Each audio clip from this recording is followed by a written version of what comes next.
अस्सलाम वालेकुम क्लास। अच्छा क्लास, हमने चैप्टर नंबर 3 स्टार्ट किया हुआ था, बुक्स इन फार्मेसी।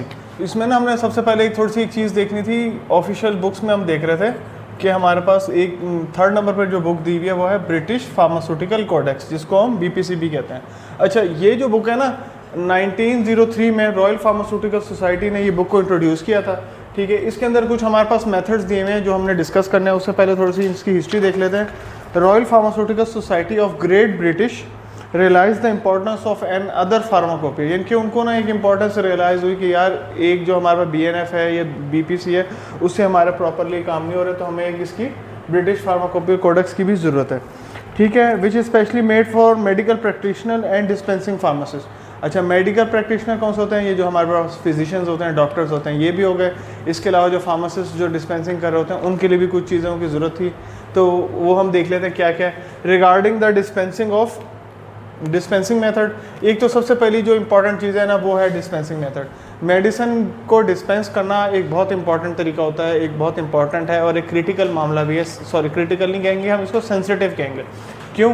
क्योंकि अगर आप उसको स्पेसिफिकली या उसकी स्पेसिफिक नेचर के मुताबिक आप उसको नहीं बताओगे या उसको डिस्पेंस नहीं करोगे तो उसका अफेक्ट हमारे लिए ड्रास्टिक भी हो सकता है। इसके अलावा the techniques of dispensing units, इसके अंदर सारे डिस्पेंसिंग यूनिट्स की ना टेक्निक्स दी हुई हैं। अब उसमें हमारे पास सिंगल डोज भी आ जाते हैं, मल्टीपल डोज डिस्पेंसिंग भी आ जाती हैं। यूनिट डोज, सिंगल डोज को कहते हैं, मल्टीपल डोज यानी कि 2 डोजेस, इन दोनों की डिस्पेंसिंग आ जाती है। ये इसमें क्या मामला आता है? इसमें यह है कि देखें सिंगल डोज है या यूनिट डोज है तो आपको पता है एक ही डोज दे रहे हैं, लेकिन मल्टीपल जब डोज दे रहे हैं, एक के साथ एक और मेडिसिन ऐड कर रहे हैं, तो हमें पता होना चाहिए कि इसका इसके साथ साइड इफेक्ट तो नहीं आ रहा। या एक तरफ हमने लास्ट लेक्चर्स में भी डिस्कस किया था, एक तरफ आप कैल्शियम चैनल ब्लॉकर दो और दूसरी तरफ आप कैल्शियम चैनल ही दे दो, खाने के लिए कैल्शियम दे दो, तो वो दोनों चीज़ों का नुकसान हो सकता है। अच्छा, थर्ड नंबर पर thoroughly knowledge regarding the pharmacological aspects of drug. Pharmacological aspect से मुराद ये थेरेप्यूटिक एस्पेक्ट, यानी कि आपका जो थेरेप्यूटिक डिज़ायर है, आपने एक मेडिसिन ली है तो उसका क्या पर्पस है, तो इसलिए उसके बारे में बात करेंगे। फार्माकोलॉजिकल एस्पेक्ट्स ऑफ ड्रग, यानी कि बेसिकली आपने देखने के उसमें सारा नॉलेज, डिटेल में सारा नॉलेज होना चाहिए, थॉरोली आपको पता होना चाहिए कि फार्मास्यूटिकल एस्पेक्ट्स में क्या क्या बातें करें। Manufacturing and formulation techniques of drug. अच्छा, इसके अलावा मैन्युफैक्चरिंग जो फैक्ट्रीज़ में हो रही है, फार्मुलेशन जो फार्मुलेशंस बन रही हैं मेडिसिन की, उनके बारे में और उनकी टेक्निक्स जो ड्रग्स की होती हैं उसके बारे में भी जिक्र किया गया कि इनमें किस किस बारे में बात की गई है। अच्छा जी, हमारे पास इसमें एक और टाइप है, बुक है इंटरनेशनल फार्माकोपी, ये भी हमारे पास ऑफिशियल बुक्स में ही आ जाती है। ठीक हो गया।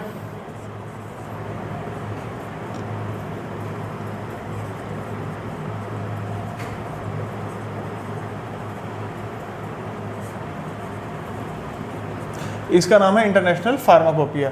अच्छा, ये हमारे पास किससे रिकॉग्नाइज है? वर्ल्ड हेल्थ ऑर्गेनाइजेशन से, WHO, वर्ल्ड हेल्थ ऑर्गेनाइजेशन। ठीक है, इसमें हमारे पास कुछ थोड़ी सी चीज़ें डिस्कस की हैं, उसको हम देख लेते हैं साथ साथ। International pharmacopoeia is the official book that are written and published and compiled by World Health Organization, यानी कि ये रिटन राइट भी उन्होंने किया, पब्लिश भी उन्होंने किया और इसको ऑर्गेनाइज भी वर्ल्ड हेल्थ ऑर्गेनाइजेशन ने किया। ये हमारे पास कौन सी बुक में आ गई है?